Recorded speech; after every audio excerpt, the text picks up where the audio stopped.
Hey everyone, welcome back to Crypto Cash. Thank you for joining me here. Hope you're having a great day. Happy Friday to you. Happy Bitcoin dump day. We hit an all-time high and we dropped back down again. Interesting stuff. Either way, it's causing a little bit of a ripple in the altcoin market. Nothing too crazy, of course, but Bitcoin dominance kind of roughly trying to increase here is causing the price of alts to kind of hit the old reset button again. So nothing super crazy. I don't think this is a big deal personally. I think that Bitcoin should still be able to hold its range, 66 to 68,000. I think that would be optimal if we could just close in that range. I think it's going to be just fine. So again, I wouldn't say the sky is falling. In fact, this might be perfect timing because it could imply we have a nice surging weekend for alts. Okay, so again, something to kind of think about. So either way, if you're new to the channel, welcome aboard. Hope you can learn something today. If you want to become a better trader, cryptocash.tech is a site link down below where we can learn how to trade the way that I do a little bit more consistently. A lot of folks are benefiting from it, of course, so thank you to my recent graduates, and also thank you to my admins, etc. Everybody else still doing awesome and just helping out the community however you see fit. We had some really nice profits here as a community. Great job, David, Michael, of course, with that Avax call. Kind of a continuation of our original signal there. Slightly better entry, of course, as per usual. Same thing with FPS Guy and Giancarlos. Not one of our community members specifically, but definitely part of our public group there. And then obviously Providence 71, Red Coke, JR. We killed it with Solana and injected here recently. So I'd love to see that, folks. Keep up the great work. Okay, so AVAX. We'll go ahead and talk about the charts here in a minute. Let's quickly note that most recent liquidation, we have a lot of shorts accumulating at about $44.10. This is the last 12 hours, nothing to really write home about. But generally speaking, it kind of tells us that we do have some people shorting more so than taking longs.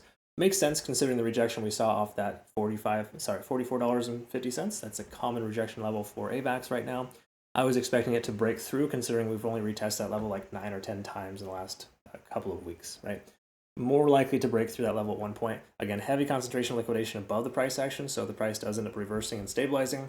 I thoroughly believe 45 to 47 is a very strong realistic probability here. But let's talk about the charts and kind of see why that might still be the case. Or why not too, right? We could have some invalidations, but truthfully, losing trend lines, that's usually not like a dire strait by any stretch, so I'm not super worried. Staying above the 20-day SMA, in my personal opinion, is a pretty good thing. So that is the first thing we want to kind of look at. I would say an invalidation of this, the current trade or just a trade in general for AVAX would be closing below the 20-day SMA. Okay, that's kind of a starting point. However, we want to look at some other things too, of course, not just based on one dynamic. So looking here, money flow index is very high. RSI is also in that sweet spot. So while this isn't great, it's pulling back. It's normal when the price retraces, by the way. It's nothing terrible because we're still above 50 on the RSI. And that's, again, a good sign. That's usually why taking a longer position is better than taking a shorter position, just due to the fact that you have the potential or you have that support level there, which is probably very concurrent with that $40 to $42 range, okay? Which we're seeing on the charts right now, okay? So again, this little range here between 0.5 and 0.618, common retracement level, more than likely we're going to see that pivot and that bounce. Speaking of which, we do have the golden pocket, the price action is holding above, right where both moving averages are kind of holding at this point. So again, this candlestick hasn't closed yet. We got 3 hours left, but it would be nice to be able to maintain all 4 moving averages today. Okay? But either way you look at it, we have a previous resistance turn support level here, once more at $41.36. So that's kind of that little level we want to make sure we close above.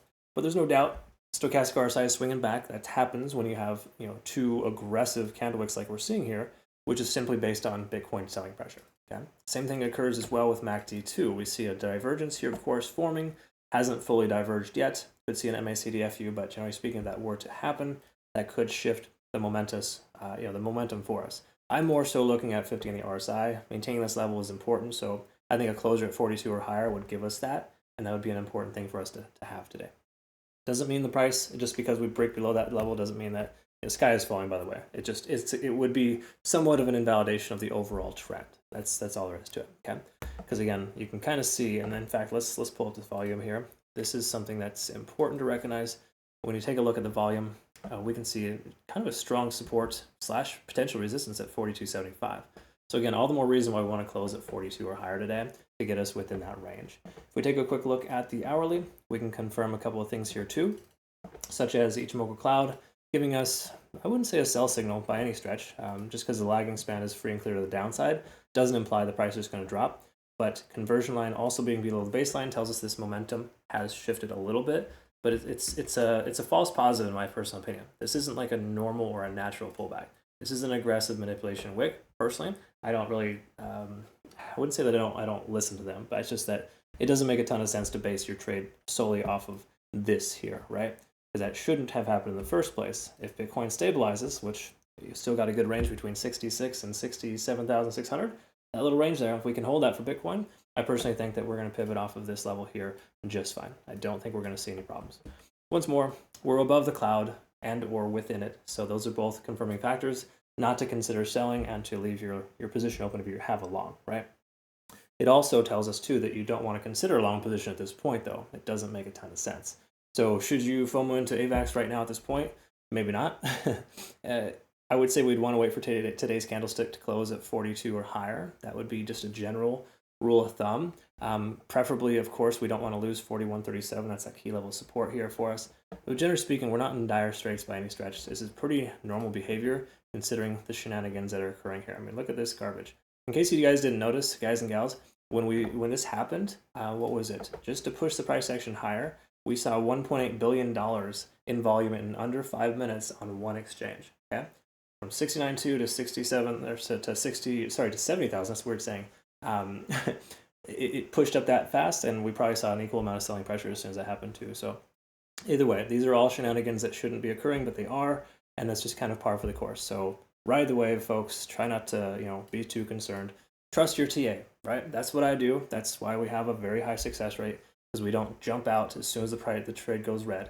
And 9 times out of 10, I'll send out a signal the price goes down, right? It's like, hey, crypto cash is taking a long position. All the whales need to dump Bitcoin. It typically happens a lot, right?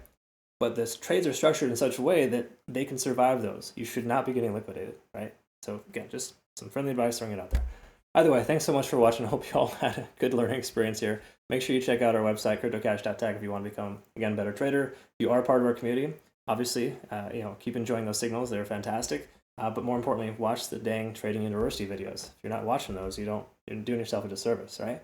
The whole point of you being a member, in most cases, is to become a better trader and to do this yourself someday. You don't want that for yourself, it's all good, but you should never try to piggyback off others. You should try to find your own success, right? Either way, I hope you learned something. Thanks again for watching. Last but not least, make sure you check out Bitunix, phenomenal exchange. Link down below. No KYC or VPN required. Highly recommended. Awesome exchange for our committee. Thank you, Bitunix, and thank you too for liking and following the video. Greatly appreciate you. We'll see you in the next one. Take care.